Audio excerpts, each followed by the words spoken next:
grotto. Umakyat kami. Ayan, oh. Yan. Kasi magkakaroon kami ng madibdibang mga tanungan. Diba? Oo. Oo. Kailan na tayo kuya? 42 plus 40. Break. Pabili mo na tayong tubig. Wala, mainang nila lang to sa Edward. Siyempre, kaya kami pumunta dito. Ito yung place na napili namin para saksi ang langit at lupa. Wow! Sa mga sagot namin, dalawa. Oo. Overnight stay every day. So, yun guys. Iniwan ko sila kasi iniinis nila ako. Pag daw hinihingal ako, yung ilong ko daw gumaganto. Tung, tung, tung. Gumagano. Hindi kaya. Oo! Nakita ko rin sa grotto dito sa Bamban. Dito namin naisipan mag-place kasi nga magkakaroon tayo ng mga katanungan.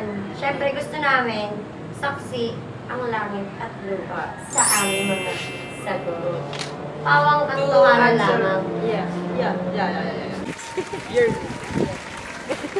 Dahil ka na pero dyan yung magpaalam. Ikaw, wala kang tatanong sa akin? Kung ikaw si Zainab. Ay, oo. Diba? Si Zainab, maraming chance binigay. Ikaw, bibigay ka na maraming chance. Oo, no. Hindi kasi. Hindi ka na talaga. Kasi ako, Sinabi mo na sa akin, diba? Pero hindi ka talaga. Paano kung hindi nagloko? Oh, paano yun?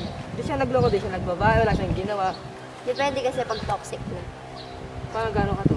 Minsan kailangan mong bitawan yung taong hindi na, alam niyo, hindi nyo na naiintindihan yung isa't isa. O paano yun? Yung lalaki Hindi pa na rin nagkakaisa yung mga desisyon niyo sa buhay. O paano yun? Yung lalaki pa rin lumalaban.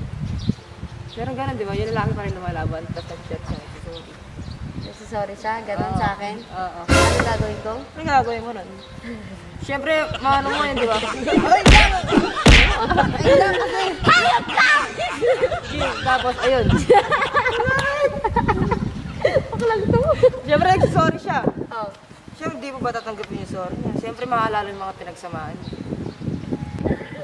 Ganito kasi yun. Ganun yun, ganun. Kakalaruin ko Oo. Ganito yun. Kung bumabase ka na lang, meron dalawang magkarelasyon. Yung lalaki, hindi naman sa dating gano'n, hindi sa toxic, okay yung relasyon nilang dalawa. Tapos naging toxic, boy.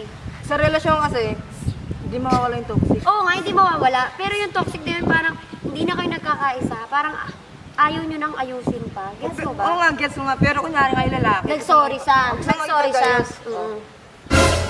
Gusto mo ipag-ayos. Ano nga? Paano kung di nakatawa sila 2 weeks? Ano nga?